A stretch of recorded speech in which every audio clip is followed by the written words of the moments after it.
ya. Karena apa? Selain untuk ngamanin akun kalian juga bisa apa namanya? Kalau ada event-event gitu loh cuy. Event-event itu lu nggak ribet ya kalau lu dapet hadiah dan lain-lain tuh nggak harus KYC dulu, karena untuk distribusi hadiah ya, entah itu dalam bentuk lu staking atau lu ngikutin event candy drop atau ikutan launchpad dan lain-lain, itu diwajibkan untuk KYC level 2 soalnya. Jadi buat teman-teman yang belum daftar Getayo ya daftar aja. Untuk semua linknya gue siapin di deskripsi hampir seluruh video gue ada kok ya. Kemarin juga ada tanya, bang lu pakai broker apaan sih bang? Banyak temen ya, pokoknya yang ada di deskripsi tuh gue pakai semua. Yang ada di deskripsi video gue tuh gue pakai semua ya. Tapi yang paling ini di Getayo sama di Bybit ya, Bybit ya. Ya ini seperti itu. Dan kita akan coba cek ya ini untuk Ethereum bagaimana kondisi dan price actionnya ya. Kita lihat dulu di time frame 1 hari ya.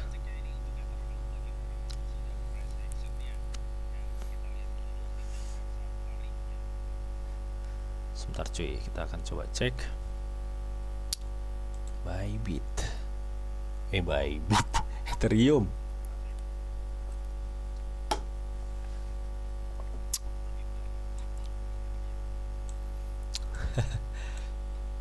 Wow, Ethereum.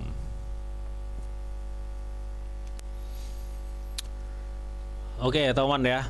Ini untuk market Ethereum. Gimana ini, Bang? Apakah sama ini kayak Bitcoin, Bang? Sama, men, sama. Ya.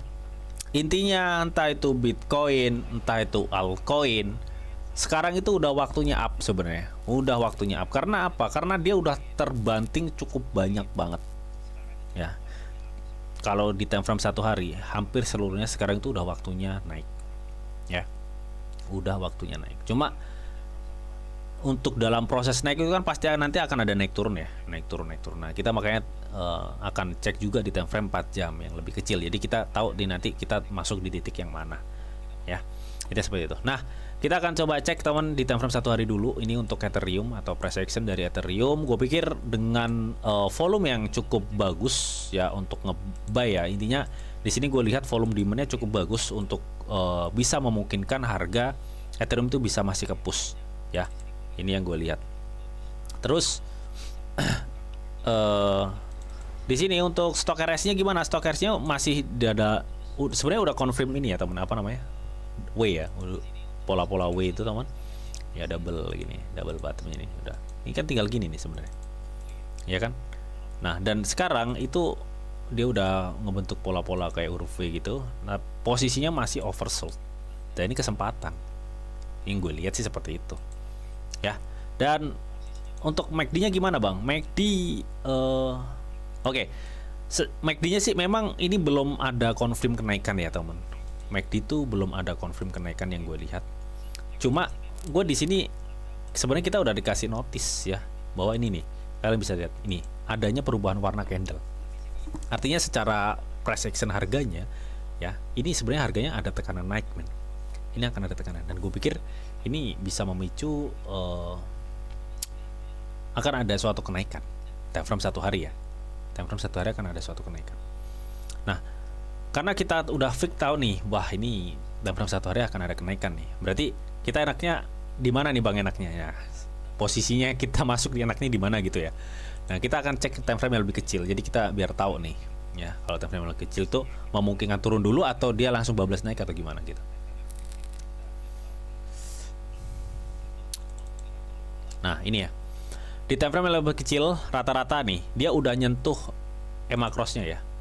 Ini biasanya untuk pola-pola pergerakan yang udah nyentuh EMA cross-nya ini biasanya akan ada suatu penurunan dulu ya. Akan ada suatu penurunan. Teman. Nah, ini kan ya. Tuh, dia udah nyentuh EMA cross-nya nih, garis biru, garis hijau, garis hijau. Nah, di sini kita akan coba cek indikatornya seperti apa. Dari segi volumenya gimana bang? Volumenya apa? Expect nggak sih volumenya sekarang ini dia akan naik? Ya volumenya cuma segini men sekarang. Kita nggak bisa expect terlalu tinggi ini naiknya ya. Gue pikir ini akan ada koreksi dulu nih untuk short term ya, jangka pendeknya. Dan gue cek juga stock RS-nya juga udah overbought. Jadi ya ini akan kita tinggal tunggu tekanan aja. Jangan masuk dulu ya, jangan masuk dulu. Ya. Nah, MACD-nya ini masih confirm kenaikan. Ya, berarti ini bukan suatu penurunan yang besar tuh bukan. ya.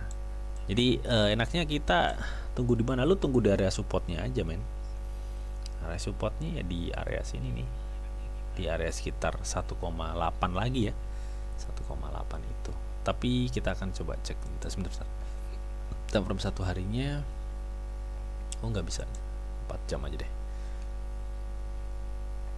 Ya, kita pakai Fibo ya untuk coba cek deh. Ini akan kemana sih ini? Sebentar. Oke, terdekatnya mungkin di 1974 ya, akan dituju. Target 2 kita lihat, nah di dua area ini ya teman. Lu tunggu di dua area ini karena gue pikir ini akan ada koreksi dulu deh ya, koreksi dulu.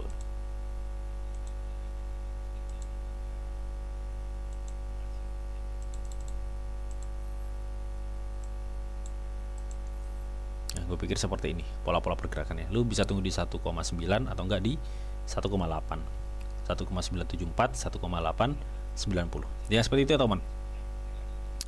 Dan kalaupun memang nanti ada setelah penurunan ini bang ya, setelah penurunan ini kalaupun memang nanti ada suatu kenaikan, itu bidiknya di mana gitu, kita pakai Fibo aja. Sebentar.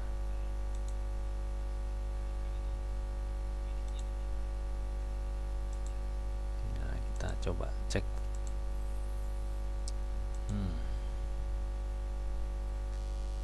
Nah, ini kenaikannya di situ teman. Nah, ini nih kelihatan kan target pertama kenaikannya di mana.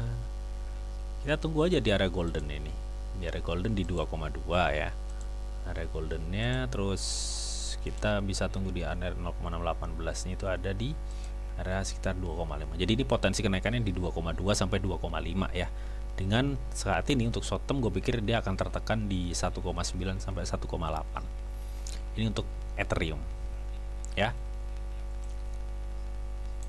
Intinya seperti itu teman. Oke, jadi itu ya, mudah-mudahan ini bisa menjawab dari request Mas Santoso Budi. Dan next berikutnya ini tadi ada request SRP ya dari Mas Ori Riflan. SRP teman, sebentar. Ntar kita akan coba cek SRP dulu cuy.